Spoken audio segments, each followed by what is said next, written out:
আসসালামু আলাইকুম, সবাই কেমন আছেন? আশা করি সবাই ভালো আছেন। স্বাদ ও স্বাদের গল্পের সাথে আবারও আসলাম স্বাদ ও লাবণ্যময় বাচ্চাদের জন্য চিকেন সস নিয়ে আসলাম। সো দেখার জন্য সবাই আমার সাথে থাকুন, আমার ফেসবুক পেজে লাইক করুন।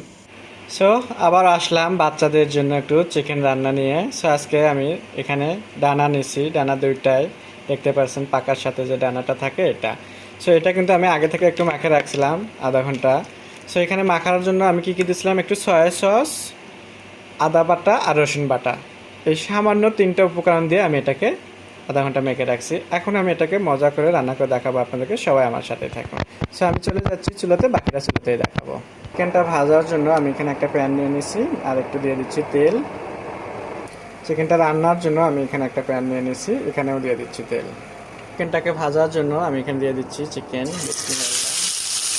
তো একসাথে আমি সবগুলোই দিয়ে দিলাম, দেখতে পাচ্ছেন। এটাকে আমি একটু উল্টে পাল্টে সুন্দর করে লাল লাল করে ভেজে নেবো, আর এই ফাঁকে এটার জন্য গ্রেভি তৈরি করে নেবো। তো তেলটা গরম হয়ে গেছে, এখানে আমি দিয়ে দিচ্ছি সাদা তিল হাফ চামচ। দেখতে পাচ্ছেন কালার এসে গেছে, দিয়ে দিচ্ছি আমি রসুন কুচি। দিয়ে আমি এটাকে একটু ভালো করে এভাবে এখন মিশিয়ে নেবো। আর এখানে একটু দিয়ে দেবো, এখানে দিয়ে দিচ্ছি আদা কুচি। তো আমার কিন্তু এগুলো কুচি করা, তেলটা একদম এভাবে একটু ভেজে নিচ্ছি এখানে। তখন দেখবেন ভাজতে ভাজতে এরকম একটা কালার এসে গেছে, লাল বাদামি কালারের। তো তখন আপনারা দিয়ে দেবেন টমেটো কেচাপ। তো আমি এখানে টমেটো কেচাপ দিয়ে দিচ্ছি। এই কেচাপটা দিয়ে খুবই মজা করে বাচ্চারা কিন্তু এই চিকেনটা খায়। শুধু বাচ্চাদের বলে ইয়ে হবে, তো এটা কিন্তু ছোট বড় সবাই পছন্দ করে এটাকে। এই সসটা দিয়ে আপনার চিকেনটা, সেই ফাঁকে আমি দেখেন সসটা তো আমার তৈরি হয়ে গেল, এটা চুলে আমি এখন অফ করে দিতে পারি। আর এটার জন্য আমি দেখি চিকেনটা যে ভাজতেছিলাম, আমি দেখে নিচ্ছি চিকেনটাও এখানে চিকেনটাও দেখতে পাচ্ছেন, উল্টে পাল্টে আমি একটু এটাকে ভেজে নিলাম। আর একটু হবে। তো দেখতেই পাচ্ছেন এটা কিন্তু ভাজা হয়ে গেছে। আর এটা কিন্তু একটু পোড়া পোড়া করে ভাজতে হয়, কারণ পোড়া পোড়া করে ভাজলে এটার একটা সুন্দর একটা স্মাইল আসে। তো সেটার কারণেও কিন্তু খেতে টেস্ট লাগে। সেই জন্য করে এটা সবসময় পোড়া পোড়া করে ভাজবেন একটু। তো এখন আমি এটাকে তুলে নিয়ে নিচ্ছি এভাবে।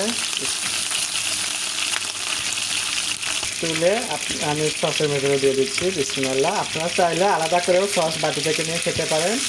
তো তারপর এটা সসের সাথে এভাবে যদি মিক্স করে নেন তাহলে এটা আরও ভালো হয়, সুবিধাটা খুব। এটা কিন্তু বাচ্চারা খুবই পছন্দ করে খায়, বাচ্চা বড় ছোটো বড়, আমার তো খুবই ভালো লাগে এখন। সেটা বাচ্চাদের জন্য, টিফিনের জন্য, বিকেলে নাস্তার জন্য, বাচ্চাদেরকে অনেক সময় অনেক রান্নার চিকেন খেতে চায় না, তো আপনারা এভাবে করে দেবেন, দেখবেন খুবই মজা করে চাটে পুটে খাবে বাচ্চারা। সসে দেওয়ার পরে সসটা কিন্তু একটু চুলের উপর রাখতে হবে, কারণ চুলের উপর রেখে এটাকে এভাবে একটু উল্টে পাল্টে নিতে হবে। তখন সসটা কিন্তু একটু শুকিয়ে আসবে, একদম গায়ে গায়ে একদম ভরে যাবে, খুব সুন্দর। কি দেখতে সুন্দর লাগতেছে না? আর দেখেই তো আপনাদের খেতে ইচ্ছে করতেছে, অবশ্যই খাবেন। আমি যে মজার মজার রান্না করে আপনাদেরকে দেখাচ্ছি, আপনারা বাসায় রান্না করে এরকম করে খাবেন, খুব অল্প উপকরণ অল্প সময়ে।